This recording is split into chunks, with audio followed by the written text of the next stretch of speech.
And welcome, Hoosier fans, to this week's edition of Assembly Call Radio, where each week we discuss the most urgent topics in the never-dull world of Indiana basketball. This is our 110th edition of Assembly Call Radio, and it is our 477th episode overall of the Assembly Call, recorded on the evening of Thursday, January 31st, 2018. I am your host, Jerod Morris. And let's begin this edition of the Assembly Call how we begin every edition of the Assembly Call, and that is with our Hoosier Proud banner moment. And Indiana is the national champion. When it comes down, Indiana will be champion. Smart takes the shot. The Hoosiers have won the national championship.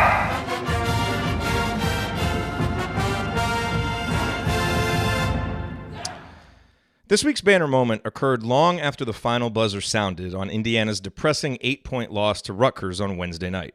Feeling deflated after editing the podcast of our postgame show, I received a message from a woman named Lisa who had just returned from the rack after taking her 10-year-old daughter to the game. Her message said, quote, "Met all the guys, this pic says it all." In the picture, Lisa's daughter's arms are flung around Deron Davis's waist, the right side of her face buried in the soft outer fabric of his team-issued winter jacket. The left side of her face is visible, revealing a smile that I can only describe as pure joy. Two long arms drape around her, and two massive hands engulf her left shoulder blades, holding her close. Some 2 feet above, his hair hidden by a cream and crimson winter cap, Deron's face reveals a similar joyful smile. This is not the smile of a player fulfilling an obligation. It's the smile of a player enjoying a genuine moment with a fan. Lisa's message below the photo was, quote, "They are all such amazing young men, every single one of them," unquote. And I know it's easy to scoff at notions like this, especially after a 7-game losing streak, but what Lisa said right there matters. They may not have been amazing basketball players on Wednesday night, or an amazing team, or heck, even a competent one, but it's always worth remembering that the young men in candy stripes we cheer for are more than just the final result on a scoreboard. And the way they represent our program and university off the court, especially in their interactions with loyal fans, mean just as much as the way they represent it on the court. And I was thankful for this reminder last night. A few messages later, Lisa typed this about her daughter, quote, "She loved every second of it. It's fun to watch with her. She just cheers for them without the heavy emotions that I have. She told every one of them they, quote, did great. The innocence and joy, priceless." Now, look, we all know that the Hoosiers didn't do great on Wednesday night, not even close. The players and coaches know this too, and reasoned critiques of their poor play were warranted, and Lisa's daughter's going to come to understand this as she grows up. We all do.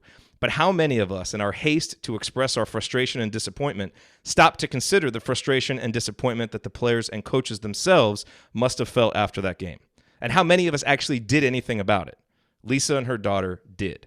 They stayed after. They made the effort. They spoke words of encouragement. They make me proud to be an IU fan. And the way the players reciprocated their support makes me proud that they're our players. Do the guys need to be better on the court? Of course. This past month has been an unmitigated disaster. But I'm happy to see that our players are mature enough to keep everything, yes, even IU basketball, in the proper perspective. Because win or lose, when a 10-year-old fan runs towards you, arms out, smiling wide, telling you that you played great, there is only one way to respond. And that's exactly the way that Deron and his teammates did. Okay, now let me introduce my esteemed co-host for this week's show. To my left, he is the Steve Peichel of Girls Youth Sports Coaching in Cincinnati. He's the president emeritus of the Robert Johnson Fan Club, and he is a world-renowned bracketologist whose nights and weekends are about to start getting a lot busier. It's not Joe Lenardi. It's not Jerry Palm. It is Andy Bottoms from over at Assembly Call. Andy, what is your bottoms line from the last week in Indiana basketball? Well, this is not, I don't bring up Big 12 teams to walk away from what IU is doing right now, but I thought there were a couple examples in the Big 12, and got spurred to look at this a little bit by the Eye on College Basketball podcast with Gary Parrish and Matt Norlander. And there's a couple examples that they brought up of teams I wouldn't necessarily even say in similar situations to IU, but I thought a couple that stood out. So the first is Baylor.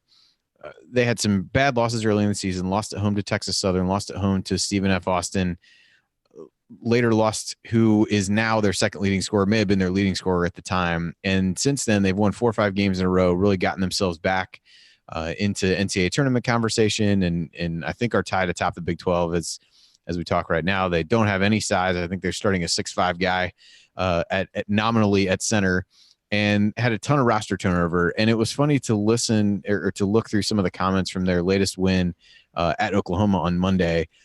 Scott Drew, their coach, said, "We're playing with a lot of joy right now. We're just blessed to catch them when they're really hot. All the guys have picked up their play, sacrificed for each other, and shared the ball and defended. That's the strength of our team right now. If you look at it, it's not just one individual. The best teams have multiple guys who can step up. They're doing a great job playing for each other. And one of their players went on to say, you want to see your friends succeed. So it really was a team win for us. Everybody is playing unselfishly. And even when I went to their SB Nation site, there was something, I won't read this verbatim, but a lot of it was talking about how balanced the things the team really was in that stretch, and compared to some other Baylor teams that were a bit less balanced. And basically said, if when they were very reliant on a couple guys, if these men were playing great, then our team had a chance. If they were slightly off, it was going to be an uphill battle. This team demonstrated that if its senior scorers are off, the younger guys are capable of stepping up, and vice versa. Monday proved this team can play and win together without the necessity for someone to, quote, step up. Monday night's game demonstrated that balanced attack from a handful of players who are playing well, if not great, can wreak havoc on the Big 12. The other team is Kansas, who's struggling a bit now with Udoka Azubuike out. Bill Self even, put, the title of this article is puts the onus on himself to help figure it out, and really talked about the way that they're guarding Dedrick Lawson now, and the way he's trying to have to tinker with things the way that they probably wouldn't normally like to be doing at this point in the season, but they have to based on their differences in personnel. And I just think those are a couple examples. There are other teams, maybe it's not as bad as it feels right now for IU. There are other teams going through struggles or have gone through struggles. Some of them have come out the other side and have played really well. Some of them may not be able to do that. But I thought the Baylor comments were really interesting, just the joy that they played with, because that's one of the things that, in addition to the lackluster play and all the other things that we want to get on here and talk about, the kind of joyless nature that has been present on the floor from the team, when it shouldn't be the case that we take special note of a guy smiling while he's playing basketball at this point. And I think we've said that many times, where it's like, these guys seem to get excited, and it's like, you watch some other teams around the country and there's just not that joy there. And Archie's talked so much in the beginning of the season about guys needing to sacrifice. So I thought the comments about sacrifice were interesting as well. And really, being unselfish, trying to play for each other. And I give those stories, I guess, to give things that we can focus on as we look forward, to give examples that maybe it isn't as bad as it seems. And, we may not quite be in the depths of hell at this point that it feels like, but that there is, some hope that if guys can really band together, you can turn things around from a season that Baylor picked to finish near the bottom of the Big 12 and got off to just as bad of a start as you would expect from a team picked to finish near the bottom of the Big 12. And it really turned it around. So maybe there's hope, maybe there's not, but you've got some teams that are going through some struggles and trying to tinker with things, as IU clearly is right now, with defenses adjusting to what they've done. And you've got some teams that have been able to find a way through it by balanced effort and really playing for each other and talking about that a lot. And hopefully that's something we can see from this team starting on Saturday. And to my right, he is a columnist for The Big Lead and a co-host of The Hangover, and he recently sent Andy and I an email requesting that, in the interest of time and sanity, we replace the second segment of every postgame show by just playing this sound drop and then moving immediately on to segment 3. I think the key stretch was the one where Indiana just didn't score for like 12 minutes. We're taking it under advisement. Ryan, what is your rant for this week? It would certainly cut things straight to the chase. I think Andy, to some degree, with his comment, is right. I mean, this team just doesn't look like it's having fun right now. And say what you want about basketball being fun, and these practices are not designed for your enjoyment and all that classic line from Hoosiers. But at some point, it is a game, and you're supposed to be enjoying playing it. It's not a job. It shouldn't be joyless, and it shouldn't be something that is like pulling teeth. It should be fun. And right now you see there are moments where they're having fun, but the majority of it is not enjoyable at all for them, or as a result for us. And that's the opposite of the way it should be. There should be moments where, it kind of stinks and you're struggling, or you get a foul and, whatever, and you're upset about it. But in general, this should be something that they enjoy and they embrace. And you look at, I think for a long time, people looked at the Warriors, the way they play. They sort of play for each other. They give the ball up. They make the extra pass because it's fun watching the other guy, knock down a three when he's wide open and all of that. And, these are the things that snowball when you start losing, and your joy in the game does disappear, because let's face it, you can always say it's not whether you win or lose, but you know what? Winning makes playing the game a whole lot easier. And right now, I guarantee you in their minds right now, subconsciously, these guys don't think they can win any games because they've found so many different ways to lose that right now, subconsciously, they don't even believe they can win. And that's poisonous to a locker room. And they need to figure this out. And the only people they can lean on for this are each other and the coaching staff. And that's what they have to do. They have to turn inward instead of worrying about what we're all saying and worrying about people talking about the coaching staff and the players and who should be here, who shouldn't, whatever. They can't focus on any of that. They got to turn to the guy next to him and the guy across from him and figure out, what do they have to do to turn this around and win it? And it can be done. This team has talent.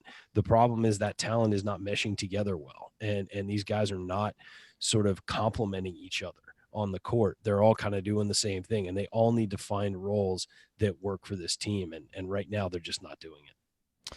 All right, well, here's what we're going to talk about this week. Some keys to making that game on Saturday in East Lansing a game. Plus, what does the lineup data say about the impact of Romeo and Juwan's presence on the court? It might surprise you. Then we're going to talk about three-point shooting. Indiana on a historically awful pace. What's up with that? And then we'll answer your questions. All of that coming this week on Assembly Call Radio. But before we do all of that, let's talk about sleep and how a new mattress from our friends at Comfort Option might improve your sleep, since they have an in-home service for folks who live in Indy and Bloomington. Plus, they can ship their incredible Alpha mattress anywhere in the U.S. at an amazing price, and they offer a remarkable 30-90 satisfaction guarantee on all of it. And to talk about sleep, let's bring in our very own coach, Brian Tonsoni. Coach, welcome. Good show tonight. Thank you, Coach. So before we talk about your mattress, I'm curious, do you have any sleep rituals that you adhere to each night? Beer, cheese curds, and music. It doesn't get any better. Very nice, very nice. Any others? Various hugs and kisses. Okay. Okay, we'll move on from that topic. Let's talk about your mattress, Coach. How do you feel about it right now, your current mattress? I'm not going to sugarcoat this. I hate it. Well, that's too bad. Does it have a negative impact on your sleep? It's just really disruptive. Yeah, a bad mattress can really disrupt your sleep. So do you have any lingering issues with the people who sold it to you? They should be fired. Jeez. All right, well, what if I told you that if you bought a mattress from Comfort Option and you weren't satisfied, they would do whatever it took to make you satisfied with their 30-90 guarantee, or they would refund your money? It's just getting this old guy excited. And not only that, but since Comfort Option manufactures their own mattresses and delivers direct, they can charge a much lower price because they cut out the middleman. And the excitement is building down here in the man cave. I bet it is. And even better, when you use the promo code ASSEMBLY, either during Comfort Option's in-home mattress store visit or when you order your custom design Alpha mattress online, like chat mobber Megan did recently, That may have been the best money I've ever spent. you get $50 off your purchase. Nice. So, Coach, final thoughts on Comfort Option. Are you ready to sleep better? Yeah, that's a big buy. Excellent. Well, go to comfortoption.com and schedule your in-home service or customize your Alpha mattress online today. And remember to use the promo code ASSEMBLY to get $50 off at comfortoption.com. Coach, any final sleep-related thoughts for weary IU fans? Rest if you must, but don't you quit. Well said, Coach. Can we get some basketball, please? Yes. Okay. Time to get back to talking basketball. Gentlemen, let's talk about this game on Saturday. I don't even want to look at the Ken Pom prediction. It's probably Michigan State by 19 or 20. They've won every home game this year. No one has come within 16 of them at the Breslin Center, and that was Maryland, who in that game hit 9 3-pointers and had an 81% assist rate for that game. So, Andy, I think there's, the assumption is that Indiana's going to go up there and lose. But what are some things that Indiana needs to do? Like, if this is going to go right on Saturday, what's going to have to happen for Indiana besides the obvious of they're going to have to make a lot of threes? Well, I think offensively, a big thing for me, I tweeted this out today. IU had one assist, I believe, over the final 29 minutes of play against Rutgers after having assist on 6 of their first made baskets. And I think when we go back and think about how they were playing at the beginning, there was a lot more ball movement, player movement than it seemed like there was later in the game. And to go that period of time with just one assist is pretty staggering on a team that isn't really blessed with a lot of guys who can take people one-on-one, really outside of Romeo, to a certain extent, Juwan. It's really a struggle to imagine, playing that long and not being able to assist on a basket. And sure, some of that is just guys not being able to make shots on the other end of the pass. But I think there was a definite difference for me as you look from the, beginning of the game to the end. I think outside of that, that's really a big one to make Michigan State's defense work, which is very good. On the other end, offensive rebounding has been a staple of Tom Izzo teams for as long as any of us can remember, for as long as he's been there. And IU's really been victimized on the boards. And I wonder if you won't see a little bit more of some other guys trying to, bang with Nick Ward and maybe moving Juwan to the 4 potentially. That hasn't been something we've seen a lot this year, but might be worth a shot in a game like this. So I think that's a big one for sure. So if there's one, key on either side of the ball, and Michigan State has turned the ball over fairly frequently. They're 12th in offensive turnover rate in conference play.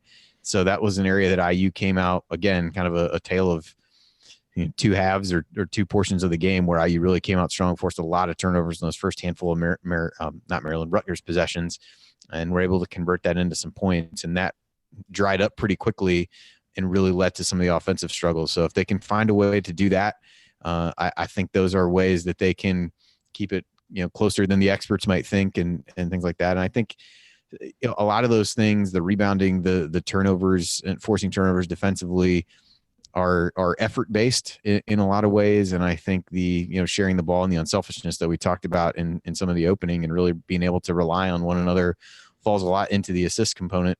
So those are at least a few of the things that if you want to do things well and then hope Michigan State misses a lot of shots. Yeah, that would certainly help. All right, coming up on the Assembly Call, let's dig into a little bit of lineup data now that we're 21 games into the season. How does Indiana fare when Romeo and Juwan are on and off the court? The numbers may surprise you. Stick with us. We're going to talk about them next.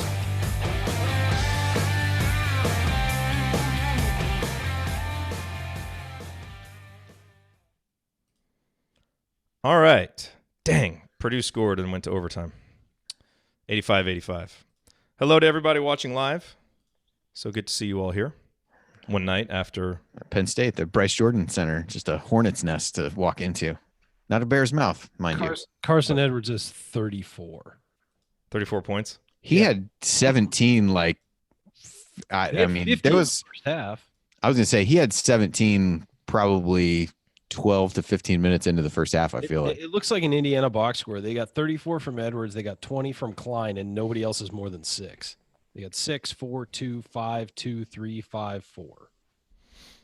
Yeah, man. That's a lot more guys that score than what we have. So. Yeah, well, yeah, of course.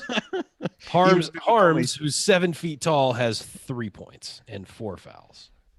Hey, by the way, I just want to, and I may try and squeeze this in on the actual recording that'll be on the podcast, but I just want to thank everybody who sent tweets, who sent emails, who sent direct messages in the last 24 hours of kind of support, trying to pick us up or pick me up, because I don't think we came across very positive on the show last night and probably seemed a little bit down.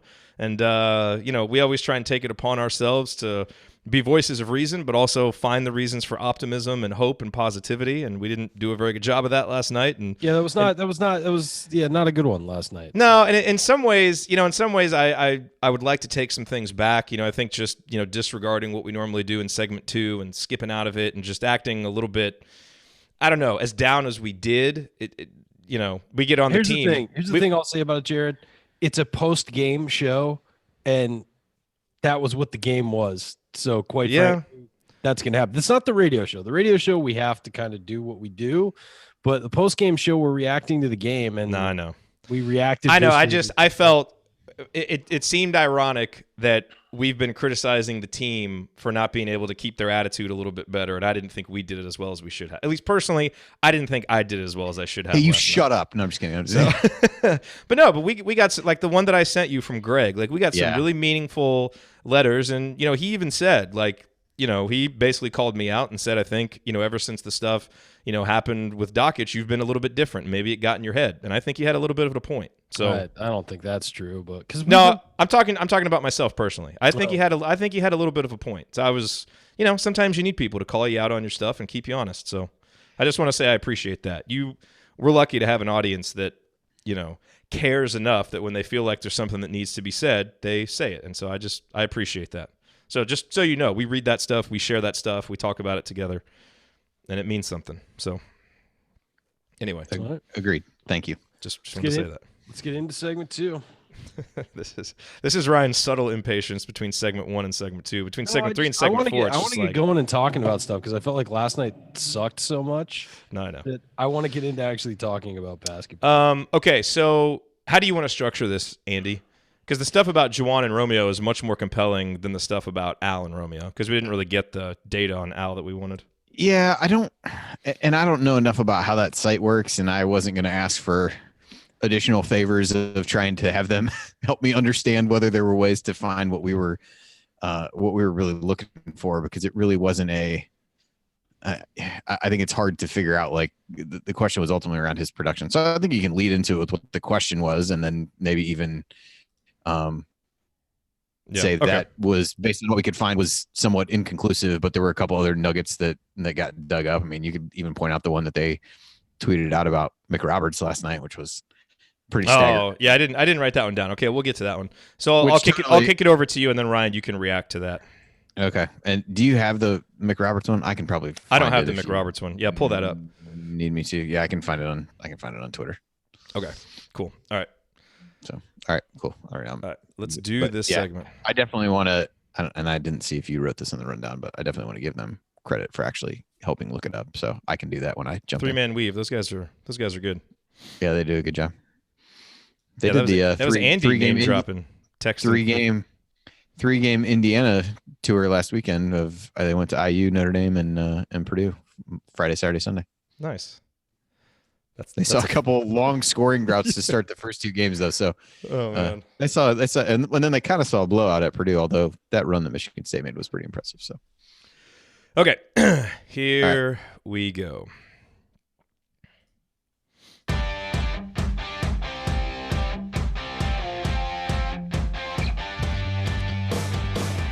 Welcome back to the Assembly Call. You can find all of our content at our website, assemblycall.com. And if you ever want to participate in our unedited live broadcasts, Chat mobbers, or watch those replays, then check out our YouTube channel.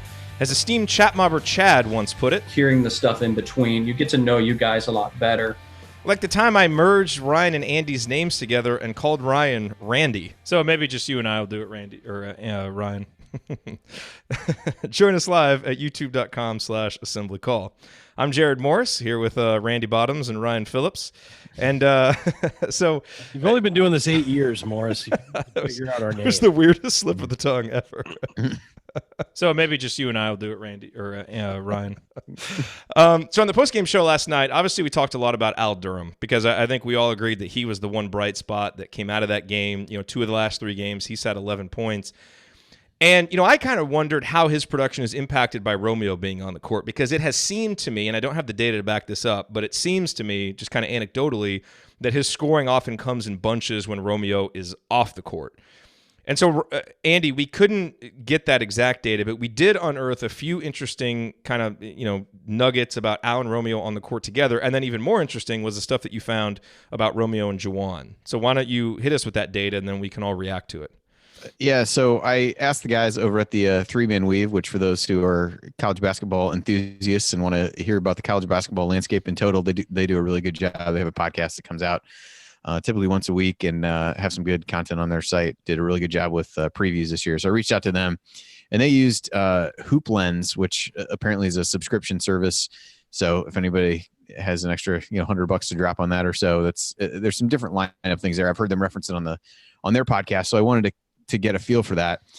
And I don't think it really showed a whole lot with Al and Romeo, because to be honest, I'm not sure what all information is actually available. So when those guys are on the court together versus when they're, other lineups, when they're not, the offense is about the same. The defense is actually a little bit worse. If you look at when Al's on the court and Romeo is off, the offense is really pretty similar within, 0.02 points per possession, but the defense is a decent amount better. 0.83 points per possession with Al, but not Romeo, versus 0.92 with other lineups. But I don't know whether it was what's not available, or we think that something's happening that isn't really happening. We don't really know. I'll have that. to watch the tape. And maybe exactly, we'll get Ryan to watch some tape, and then we can sort this all out. However, they tweeted out a few other different things. And so I kind of started asking some questions about Juwan and Romeo. They actually tweeted one out. They said that was inspired by me, which was equally depressing, that the McRoberts numbers on the floor versus off. The offense is 0.88 points per possession when he's on the floor, 1.05 with him off. And defensively, it's exactly the same. So the point was, you think, and I think last year this probably would have looked different. You're getting something from him defensively that you're willing to have at least some level of trade-off, probably not that much. But this year, you're having a huge trade-off on offense to not really get benefit on defense. But that's the kind of information that you can get there. That matches the eye test. I mean, we can all kind of see that. Absolutely, it does. So I'll talk the Juwan piece first, and maybe we can kind of stop once we do each guy. Yeah. So the numbers: Juwan with Juwan on the floor, 1.02 points per possession offensively. Without him offensively, 0.91 points per possession. So a pretty sharp. That was a combination of stark and sharp. Drop off there, and the defense, almost as big as the difference with McRoberts. Yeah, almost. Yeah, it's pretty surprising. It's 0.11, and I think the McRoberts one was 0.16 or something like that. Yeah. And then defensively, with and without him, is within 0.01 points per possession. So no real tangible difference there. So maybe we'll stop there, talk a little bit about what that means with Juwan, or do you want me to go into the Romeo stuff? No, let's let Ryan react. Yeah, so the defense is basically the same with Juwan on the floor or off the floor. Yes. Yes. And the offense is clearly better with him on the floor. I think that, again, by a lot.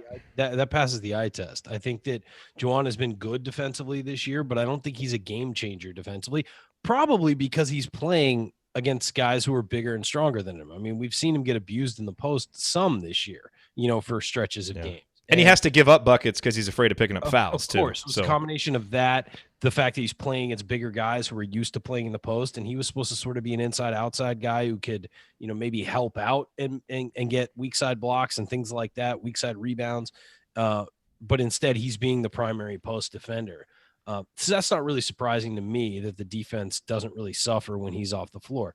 It isn't surprising that the offense suffers when he's off the floor. We've seen this team run into a wall when he goes off the floor at times.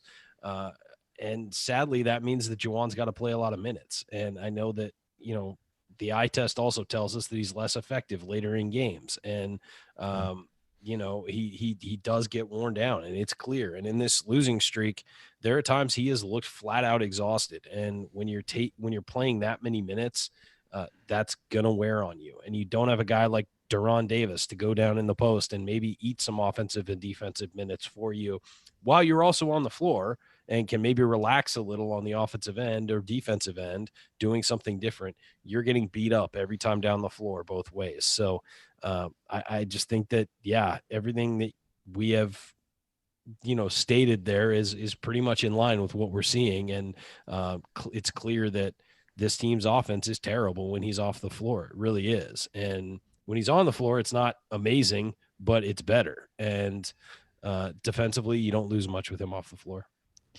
So one thing, I feel like I keep bringing this up, maybe because I'm just trying to talk myself into it or other people into it. But what are you guys' thoughts on giving him, with the current set of players available, what are thoughts on letting him play a little bit at the 4 and giving time to Clifton or Jake? It feels like those guys have spelled him, but he's always been on the bench. And then Justin Smith is the small forward. And if you need somebody to come in for him, feels like it's typically been Fitzner as another guy who, again, I guess kind of stretch the floor. That notion. I mean, to me, Juwan can step out and shoot, certainly, on a team without a lot of shooters, reasonably well. Who do you trust more than him taking a 3 right now? Even compared to the other guys. So you can still have that. Besides Al, yeah. So you could still have the floor spacing, because if people couldn't treat him the way they're treating Justin Smith when he's playing the 4, and if you're just going to have a big guy come out and set screens or do whatever, you're still doing something with Clifton. You give some potential offensive rebounding with those guys and just some activity level, and you save him a little bit of work, on maybe a lot of work against a team like Rutgers last night on the defensive end, where let somebody else bang against these guys. Let somebody else bang against Nick Ward on Saturday. I agree. Look, I think you 100% have to move Juwan to the 4. Justin Smith, I guess you move him to the 3. You're not going to play McRoberts as much, I don't think. Have Al come off the bench, where I think he's played really well as sort of some lightning off the bench. I think that's probably his best spot. Right now, I think he's a future starter, but right now, especially if he comes in and subs in for Romeo. Yeah, and what I would say about the Juwan thing at the 4, I think the idea maybe was this year was to run him and Deron Davis together sometimes. That gives you a back-to-the-back basket post guy. You can put Juwan on the opposite side. That means the help has to come from Juwan's guy. You get him open for threes, or if his guy crashes on the backside to help, you dive Juwan right to the hoop. Or Deron Davis takes a shot, you've got a backside rebound with Juwan. So I think that was probably part of the idea. I think also along with race potentially, and being able to play some 5 defensively. And I think also, having Evan Fitzner and Juwan in the game at the same time would prevent doubles as well, because an ideal version of Evan Fitzner where he's knocking down threes, it prevents double teams on Juwan, and Juwan is going through double teams all the time and having to find other guys. Well, if Fitzner is sitting there shooting threes and making threes, you can't double off him. And so that changes the dynamic as well. So I think that Indiana went into this season with a plan offensively that has just been blown up by injuries and ineffectiveness. And it's the job of the coaches to roll with that and figure it out. But it is also hard to change tactics mid-season when you've been practicing something all off season, or, running guys through film all off season on one idea and having to just completely change it mid-season is a lot harder than it sounds. And you have to sort of completely change what you're going to do. But I do think at this point, I'm not saying you start the team with Juwan at the 4 and Clifton or Jake at the 5 or Fitzner or whoever. I think the ideal would be to maybe have Deron Davis, when he's healthy, start and play 10 minutes at the 5, maybe start things out that way and see how they go. But right now, I think definitely in that second wave of substitutions that comes at about the 10-minute mark, 12-minute mark, you need to start moving him off the 5. Maybe start the game with him in the post, but then you got to back him out and give him some room to work. We've seen how good he is sometimes off the dribble, or maybe starting on the perimeter and then dribble backing guys down.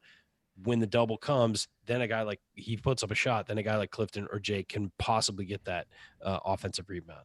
But I think you definitely have to mix up the looks you're giving teams right now. And you've got these guys on the roster, they're scholarship guys. You got to use them. Yeah, I think at this point, unless the idea is just overtly crazy, it's worth a shot. Based on we're not tanking for a draft pick. Let's true. put all the tools in our bag. Definitely true.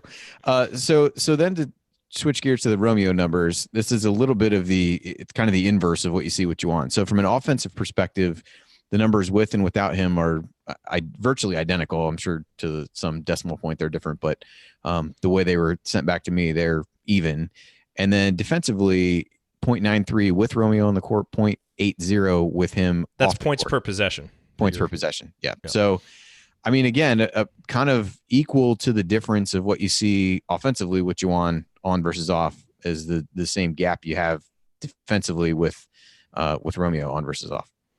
And, look, these numbers have to be taken with a bit of a grain of salt, that there's a lot that goes into them. So it's, it's not just to say like that Romeo is impacting every single thing, but it's a pretty big sample size after 21 games now. And for Indiana to be that much better defensively when he's not on the floor, he has had some times defensively this year where he's been really good. You think back to the Northwestern game against Vic Law and some other, he certainly played good defense in spurts. But I do think his defense has deteriorated, and I think as his offense has struggled. He plays defense like a talented freshman. He has stretches where he plays really well. And then he has stretches where he misses a shot and hangs his head and doesn't get back in transition and gives up a bucket. And it's maddening because of how talented he is. I think Romeo, when he goes to the next level, is going to be an excellent defender after a while when he's a veteran. But right now he plays like a 19-year-old. And on that end, and a talented 19-year-old. So you get the things a talented guy does. You get him doing chase down blocks, and you get him, when he's motivated and focused, locked in on a guy and really can shut him down. But you also get lapses, and you get given up fast break points, and you get stupid fouls, and you get the things that you get with freshman guys. And that's unfortunate, but you had to know that was coming when Romeo was here. I mean, he has the makings of being a really good defender, and Archie Miller's right about that. The problem is that as his offense has suffered, you've seen his defense deteriorate as well. And that's, again, something that happens to freshmen. They hang their heads, like you said, Jerod, and make mistakes. And when their offense isn't rolling, they lose focus on the defensive end. So That's just so. What if anything do you do with these numbers? Because I mean, Romeo's going to play, and you need him on there offensively. Indiana's almost at a point per possession with him on the court. So what if you're Archie? What do you do with these numbers? It's kind of difficult because one thing I was going to say, going back to Ryan's point, was this is part of, and you're seeing this from Romeo on both ends of the floor. He's having to deal with struggles that he'd never had to deal with before, and be able to play at a sustained level that he's never had to play at before. Doesn't mean that he didn't play hard in high school. It doesn't mean any of those things. It only means that the plays that you have a chance to take off in high school don't burn you the way that taking plays off at this level, this competition, on a team with a pretty thin margin for error, just is a completely different ballgame at that point. So it is hard to figure out what you really do with him. And I think some of it comes down to, not trying to do too much.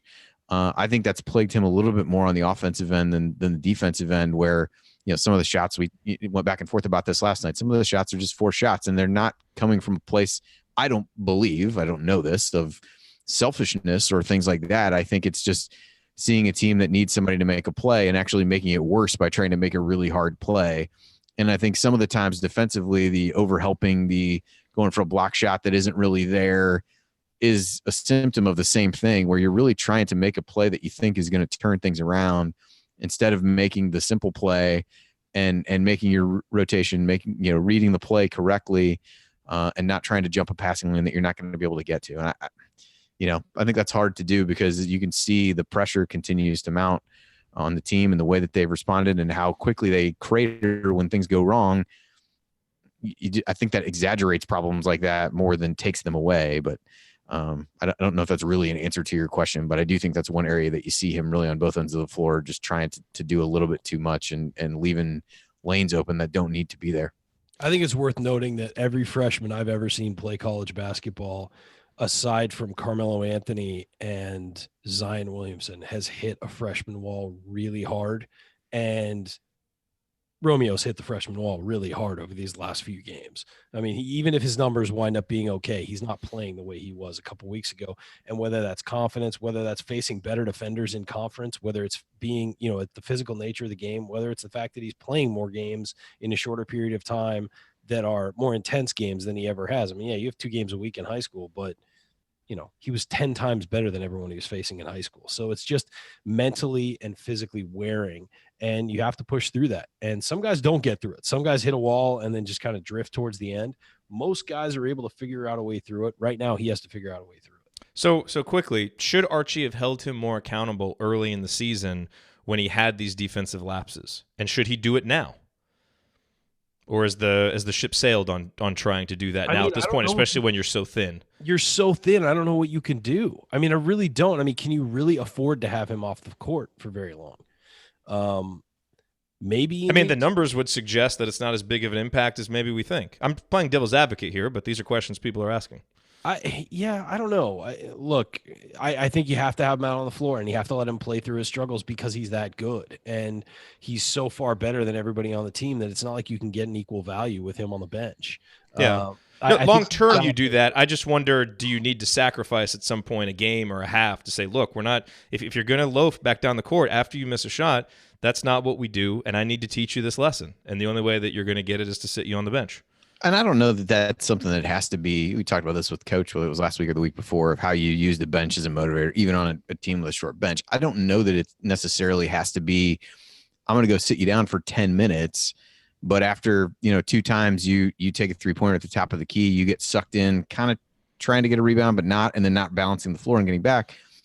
I mean, I do think those are teaching moments that are hard to do with a guy like that. But I think if you're Archie, you kind of have to stay true to who you are and what you believe in to a certain extent, even with the player who's uniquely talented in other ways, that maybe it's taking him out for a couple possessions and really re-explaining that, re-emphasizing it, putting him back in the game. I think it feels like there should be ways to do that are there without submarining anything that you're trying to do in the game. Yeah, and Coach said, I think he did pull him after that play because he was getting pretty frustrated. He put him in pretty quickly after that. But I think on that particular play, he did pull him. So, okay, well, let's move on. Good chat, guys. Appreciate you digging up those numbers, Andy. All right, coming up, it is time to talk about a very painful subject. Indiana's three-point shooting. The Hoosiers are on a historically awful pace. We bring in the shot doctor to diagnose the issue and discuss whether Archie undervalues three-pointers. That is next. Stick with us.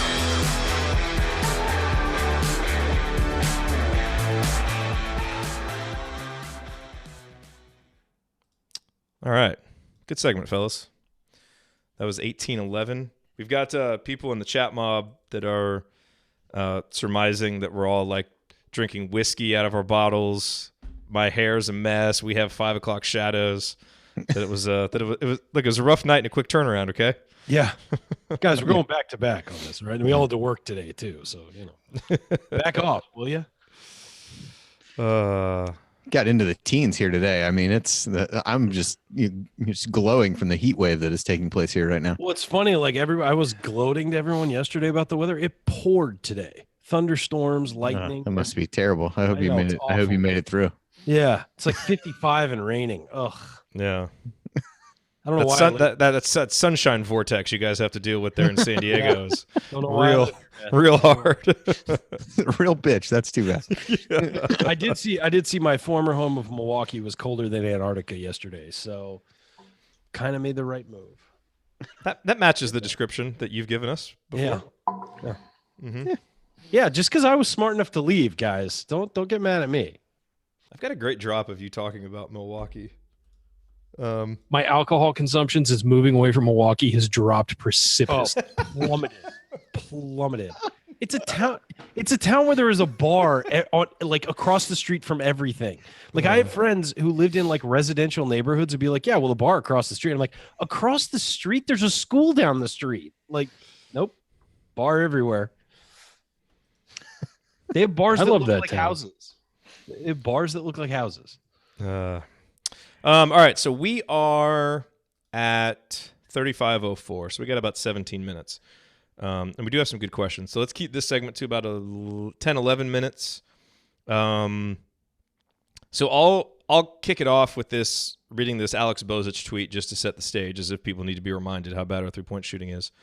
And then we'll start it with Bill's question. Ryan, we'll kick that to you and try and keep that to like 2 or 3 minutes. And let's get into a little bit about whether or not Archie undervalues the three, because I think there's some interesting data that really suggests that he doesn't. It's just the teams that he's had at Indiana haven't been good at shooting the three. What did we shoot from three last year? Oh, it was terrible. It was in the 300s. Poorly. 32.2. You have shot poorly. We were 307th in the country last year in three-point percentage. What are we right now? 275th after being in the top 100. How are we better this year? Because we started out really well. We took fewer attempts and made a high percentage of them. No, we're shooting a lower percentage this year. We actually are shooting a lower percentage. Ranking-wise, it's a little bit higher. Oh, Jesus. But it's lower. All right, let's shooting this before my hand. All right, shot doctor. This question was from a couple weeks ago, so Bill has been patiently awaiting the shot doctor. The free throw shooting is eerily similar as well. 65.7 last year, 65.3 this year. That's a concern. Archie has never had a good free throw shooting team. At some point, that's not random. So, anyway, pleasant thoughts on a Thursday night. Straight up needs to hire me.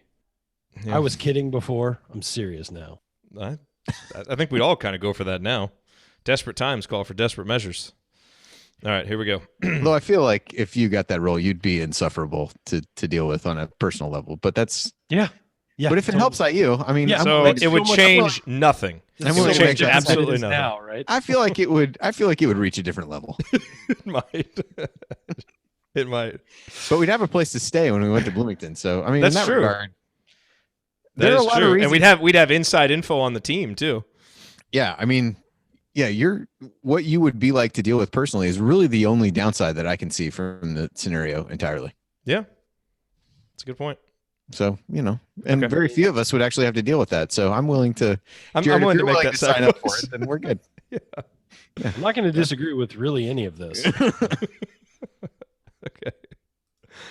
The chemistry that the three of you have. All right, here we go. Ready?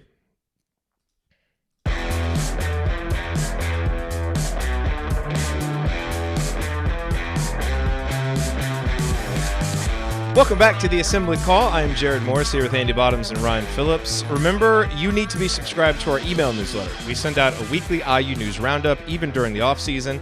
And after every game, we send out a detailed post-game analysis. There's a high-level operation going on out there. Just text IU to 66866 or go to assemblycall.com. That's IU to 66866 or go to assemblycall.com. Make no excuses.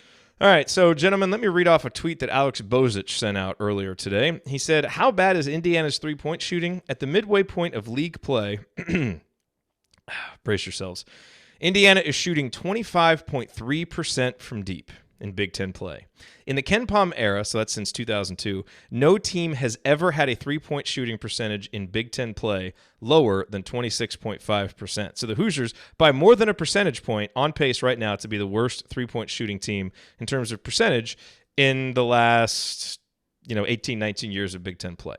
So that story checks out. Yeah, we got that going for us. What's awful about that is Indiana was up shooting 36, 37% there for a while for the first half of the season, and that has cratered precipitously. So, Ryan, we got this question last week. We saved it for now. This is from Bill. He says, a question for Ryan even addresses you and calls you the self-proclaimed shot doctor. Taking each player individually, can you analyze what is wrong with their shooting? Is it bad technique, shot selection, not getting into proper shooting position prior to receiving a pass? He says he believes it's more than just confidence. Give us some insight. Probably don't have time for every player, but go for it. First, I just want to say Jerod dubbed me the shot doctor. I did not dub myself that, so I'm not self-proclaimed. Just wanted to clarify that. You did. I never said I was a shot doctor. I would break down shots. I don't know if that's accurate, but all right. It is. Yeah, we don't have time left to really hash this out, but I think Jerod and I would both like to go on record as questioning what you just said, but right, well, please continue. So the three guys that I talked about were Justin, Romeo, and who was the third one that I think? Oh, Fitzner. I think those would be the three that kind of are taking most of the brunt of some of the questioning and looking at that. So those might be the three good ones to hit. Yeah, because you're looking at Durham. He shoots 38.6%, Finney 38.5%, Juwan 36.5%. They're not terrible. Those are the only serviceable guys. So we won't even hit them. Romeo Langford, I think with Romeo, if you took the three-point line off the court, I think that he would make them because he can take a step in from three and nail them. I think it's mental for him. He thinks from three, you got to put a little more on the shot, whatever. He also shoots a lot that go in and out. I don't think it's a physical problem with his shot. I think that it is just the mental aspect of he needs more repetition of doing it and to feel more confident from that range. Because when he's not thinking about it sometimes, or he'll just like two dribble, pull up and fire and not sort of catch and shoot or whatever, he's just kind of playing within his rhythm, he'll make them. And he did it last night. He made a real tough one last night. And then I forget who it was against early in the year. It might have been Northwestern where he went off and Maryland. It was a Maryland game. Okay. Where he just started draining threes at the end. He wasn't thinking about it. And when he is catching it, stepping up, and he knows he's behind the three-point line, you just see him miss them. And to me, it's not something functional with his shot. I think it's just the mental thing of I'm behind the three-point line. This is a different shot. It's no different than shooting anywhere else on the court.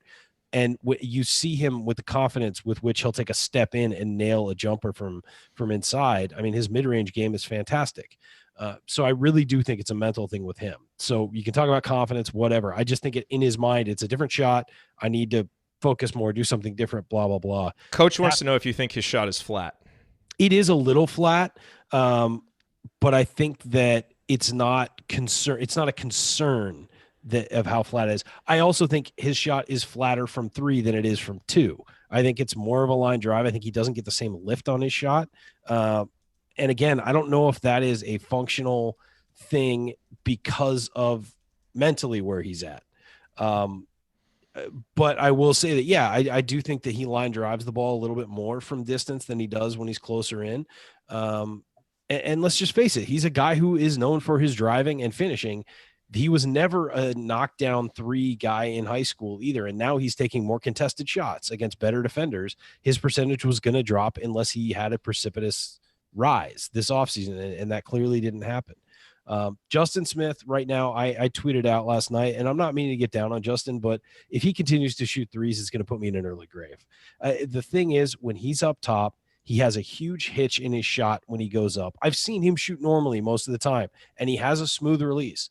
But right now, where he's at shooting wise, he rises, and he's an athletic guy, and a lot of athletic guys do this. Rod Wilmot used to do this, but Rod Wilmot flowed towards the basket instead of flowing back. But athletic guys a lot of times will jump and then shoot. Good shots are one motion. You're going up and shooting in one motion. He jumps, waits, and shoots. And I don't know if somebody told him you have to release at the top of your jump or whatever. He's just showing off because he can. I don't know. I mean, I don't know what it is, but he jumps, waits, holds the ball, and shoots. And what's happening is, as Rod Wilmot did that, Rod Wilmot was jumping and leaning towards the basket when he did that. And actually, if you have enough athleticism, it's actually a shorter shot because you're moving towards the hoop. Justin is leaning back on all of his shots when he jumps. So he's actually making it harder on himself by doing that, by jumping that high and getting that much elevation. He's tilting. You can see him if you watch. He tilts back when he's shooting. And when you do that, you're going to line drive the shot. It's going to be off to the right. It's going to be off to the left. It's not in rhythm. And it takes, even if you do catch and rise, it takes any of the rhythm away by moving away from the hoop. You want to be moving towards the hoop when you're shooting. You want to be square to the basket and jumping towards the hoop. You should land with your feet facing the basket, both of them facing the basket, and you should be ahead of where you were when you jumped. So that's what I'm seeing with him, and it's driving me nuts because he's an athletic player. He's a good player. He should be better than that. With Fitzner, I 100% am saying it's confidence, and he's rushing. He's getting the ball and just firing, and he's trying to shoot. I guarantee you people are telling him, don't think, just shoot, and to him, mentally, he's at, okay, that means rush it. Just get it off. Just get it off. Get it off. Because I'm sure people are telling him, hey, you just need to shoot more. You need to shoot more. You need to shoot your way out of the streak, blah, blah, blah, blah, blah. And he's just rushing everything. And he's missing side to side, which is, look, a good shooter misses short or long. They don't miss side to side. And he is missing side to side. He's way off, like a foot off, it looks like. And he just needs to get in the gym and get out of his head. And he does need to find some confidence. He needs to see one fall in a game, which hasn't happened in forever. And he just needs to see one fall. And he's the kind of guy, again, we saw it against Northwestern. I forget the guy's name, but he had one go, and then he made 6 of 7, and it got foul zone. Yeah, and they got fouled on another one. And that's the kind of guy Fitzner is. He can hit those shots. The question is, will he come around? And I also think with Fitzner, his body is kind of doing some weird things. He just has a slumped shoulder look right now, and he's not really stepping into shots. He's just kind of getting them up. And so he doesn't need a complete rework on his shot. He just needs to slow down, do what he needs to do. And remember that he's 6'10". He can get his shot off over anybody that's going to be guarding him on the perimeter. He needs to take his time. He needs to step into his shot, and he needs to find some confidence. So those are my 3 scouting reports on those guys. That was good stuff. Coach was applauding you. He said you're speaking truth in the chat. So very, very well done.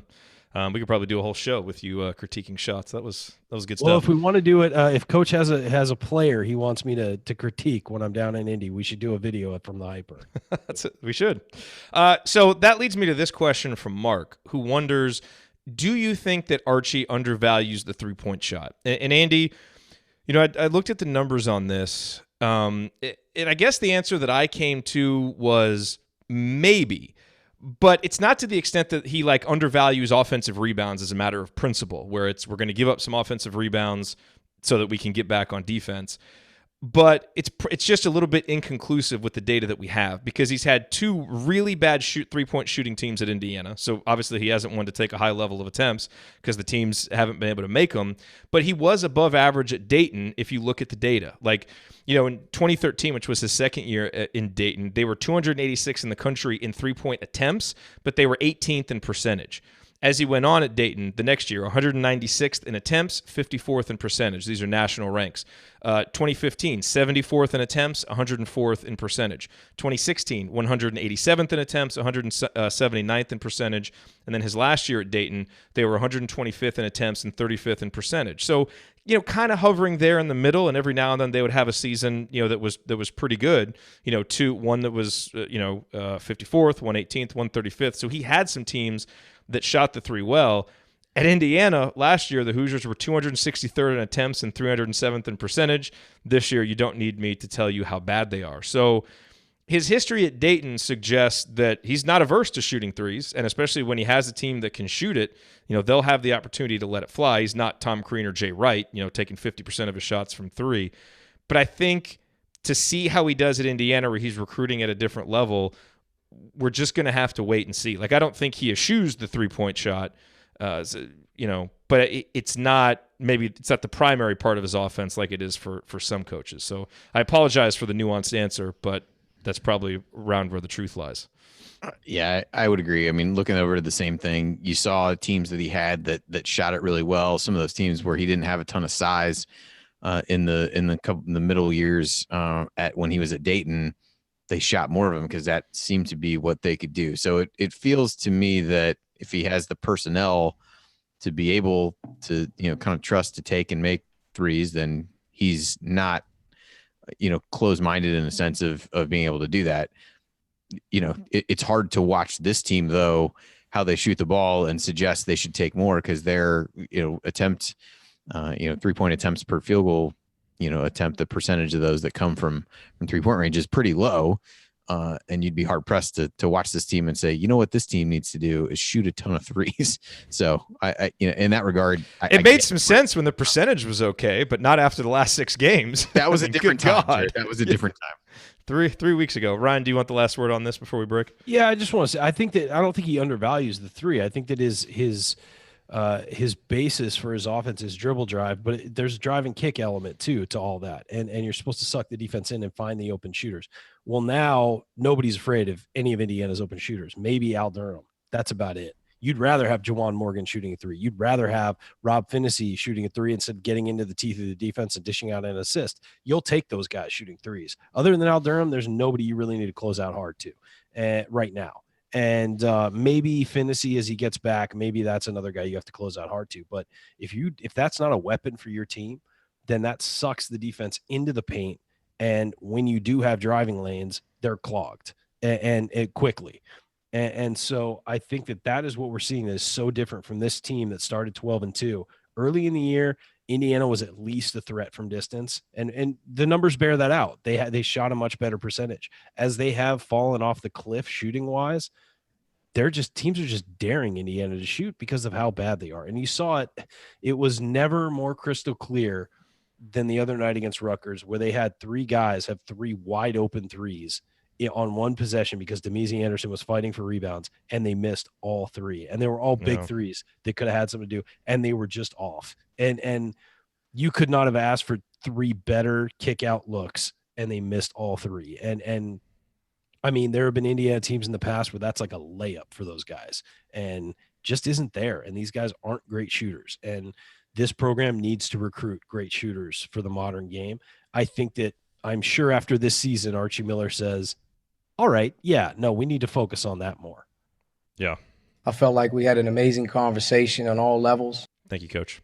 All right, coming up here in our final segment, we answer your questions, including one about what to pay attention to down the stretch if NCAA tournament hopes completely slip away, and why do IU defenders keep stepping aside on defense? We're going to discuss that next. Stick with us.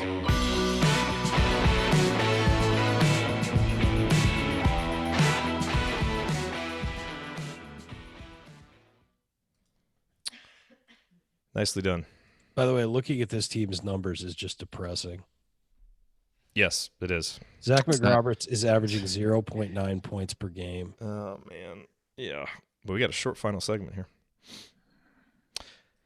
I think what we'll do is I think one thing I'm going to do, so we're at 48-34, Andy, so we've got like 3:26 left. So we've got like 3 minutes to answer these questions. But we'll just, after I do the outro, we'll just answer a few more questions, and I'll put that on the podcast. It won't go on the radio, but it'll go on the podcast. I have a question, guys. Without looking, how many field goals do you think Zach McRoberts has made this year? Well, he made 2 against Purdue. It's really bad that I feel like I could actually pick out each individual one. 8. 5. 6. How many do I attempts? win because I was closer? How many attempts? 14. No. 22. 19.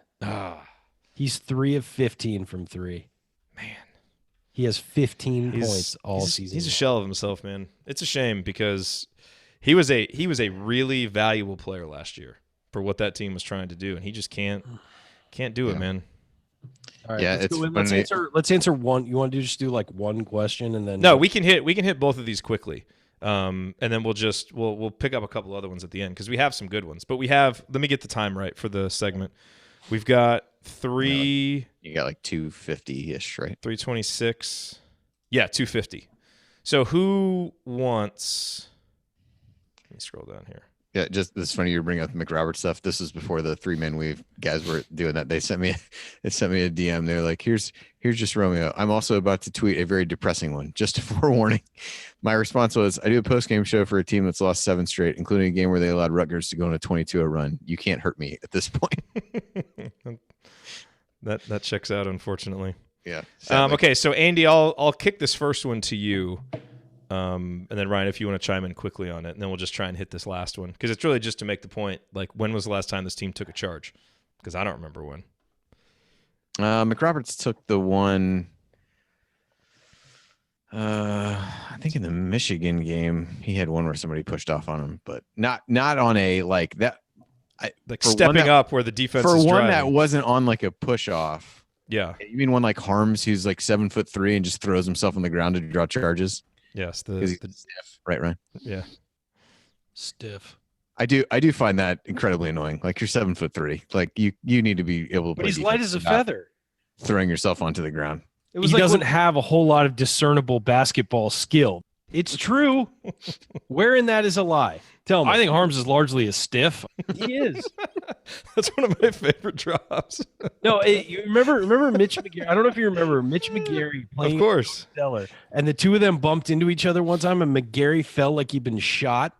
And I was just like, oh yeah, he doesn't weigh like 300 pounds or anything. Cody Zeller totally could just blow him over. So, yeah. All right. Let's do this segment.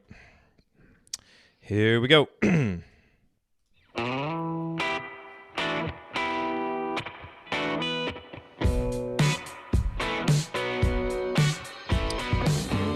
You are listening to the Assembly Call. We are wrapping up another week of talking IU basketball. I'm Jerod Morris here with Andy Bottoms and Ryan Phillips. And we've got a few questions from our private IU basketball discussion community, which you can learn more about at assemblycall.com/community. Andy, let me send this first one to you from JD. What things should I try to watch to keep me interested in our remaining games as we look to next season? I can't believe we're having this question on the final day of January. He says, I need something to focus to help me get through the rest of the season. And let me start the question by saying, how many wins will Indiana need to have any kind of shot at the NCAA tournament? Like, if they can win 6 more and finish with 18, will they have some kind of shot depending on who the wins come against? What would that make them, 9 and 11 in the league? Yeah, 9 and 11. I think that's possible. One thing that doing bracketology does allow you to do is just see just how bad some of the resumes of these teams are. So it's a long uphill climb based on what we've seen so far. But I know even Dave from Bracketville, who's always one of the best, made a comment this morning about how difficult it was to find enough at-large caliber teams. So, 6 potentially, because most of the rest of the games are not throwaway games. They're largely against teams in the conversation for the big dance. So are you saying it's going to come down to the Big Ten tournament? Because I'm really not looking forward to that. Oh, that would, yeah. I'm not going to say that. I'm not going to do that to people. This is going to be the year. We're going to lose out and then win the Big Ten tournament. You said that last year. I know. I always say that. I don't believe it. Not for the Big Ten tournament. No. So anyway, so things that you watch for, the development of a guy like Al Durham would be one thing. Yeah, two things I would say, and it's really 2 guys. I would say Al and Rob. They seem to me, as we talk about leadership void, those kinds of things, those 2 seem to me to be the big candidates who can step up and fill that. And so how do they jumpstart that by their play down the stretch of the season that may or may not lead to postseason play? So, Ryan, last question from IUDSW. He wonders, why is nobody calling Evan Fitzner out for getting out of the way when players drive to the basket? He says it's extremely frustrating. Here's what I would say. Because everybody does it. When was the last time an IU player took a charge on a guy driving down the lane, which happens to us all the time? Can you even remember? So it's not a Fitzner thing. It's an entire team thing. Yeah, and that's weird because last year they took charges. I think it's a team-wide thing. Archie is definitely a guy who's going to tell you to play defense, and if a guy runs into you, take a charge. I mean, he did it when he was playing. I don't know what that mentality is right now. It feels like a defeatist mentality. But again, this team looks defeated a lot. So maybe that's it. I don't know. We don't have a good answer for that. Yep. All righty. Well, that will do it for us on this week's episode of the Assembly Call. If you want to see us do the show live, join us and the chat mob at assemblycall.com on Thursday nights for the live broadcast of our Assembly Call radio recording. And you can always subscribe to our podcast by searching for Assembly Call wherever you listen to podcasts. Also, don't forget to go to assemblycall.com or text IU to 66866 so that you can join our free email newsletter. Thank you for listening. We will be back Saturday early evening after the IU Michigan State game for the postgame show. Until then, keep your elbows in and your eyes on the rim, and go Hoosiers. Thank everybody for coming out. All right, I got to get out of here, folks. Thank you. Okay. Do you guys want to take one or two more questions, or do you need to run? I can take one. I'm fine with doing a couple. I can do one. I got to get to work. Okay, because we had a couple of other ones. I'm fine with doing one more than Ryan, just so that I can beat him out. That's it. Go ahead, buddy. Okay, Sally's question I kind of looped into that other one. Okay, so here's one. Here's one for you,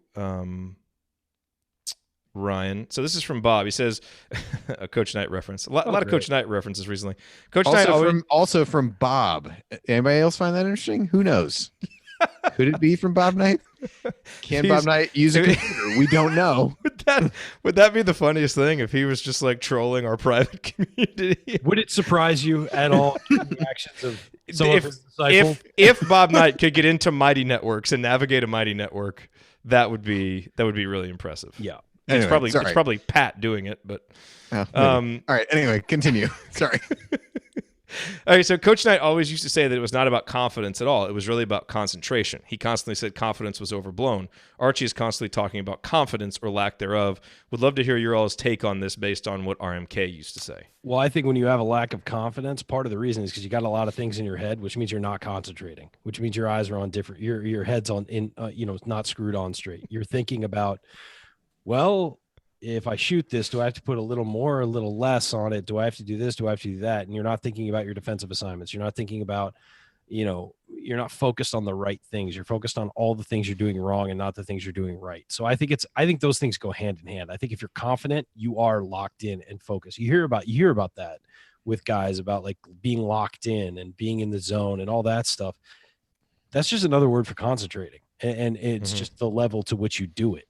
And I do think that when you have a lack of confidence, there's so much going on in your mind and you're not just playing basketball. And so I think those things do go hand in hand. And I think a guy like Evan Fitzner, it's not that he's not paying attention. It's that he's got so much going on in his head that he's basically like he's like a zombie out there. He's sleepwalking. And it's not that he's not trying. It's that his head is so screwed up that he's just not focused on the right things. And I think that has a lot to do with it. By the way, fantastic chat mob moment as that dude and Jamie simultaneously typed in Bob Knight, big fan of the show. Huge fan of the show. Nice. The only other thing that I would say, I think sometimes whether it's the confidence and actually plays a role in making the shot, I think it plays a role in taking the shot and the way that you take the shots versus some of the ones I saw somebody, Jerod, I think was going back and forth with you on Twitter, actually in a positive way, unlike some of the others. But about, being at the game and like Archie really got into Fitzner about one of the shots. And then after that, he was really hesitant to shoot the ball. And so I think some of that is the confidence it's visible. Yeah. To take the shot. And then, Justin is the same way. I think he feels at times when teams are backing off of them, it's not necessarily like I'm taking the shot because I think I'm going to make it. I'm taking the shot because I feel like I have to. I think there's a little bit of that. All right, I'm being summoned. I don't think bedtime went very well, so I'm gonna have to go. All right, guys. I got to cut this out early. That's it. We're done. No more questions. I'm out. That's it. Everybody's out. Sorry, I got to cut out of here quick. But dad duties are calling here. Later, guys. All right. So, all right, everybody. See you this weekend for Michigan State. Yeah, and it'll just be me and Ryan because Andy is leaving us high and dry. Thanks, Andy. Yep. Hey, my daughter's team has a game that they should be able to win, so I'm don't want to miss this. Well, good. Because I'm not so sure the one. Well, it's the second one of the day, and I don't have a great feeling about how the first one's going to go. So, yes. Good to know, Dad. So okay. I'm not coaching. They played the team before. She's well aware of the situation. It's fine. All right. Okay. Later, all right. Thanks, everybody. Gotta go. See y'all. See you guys.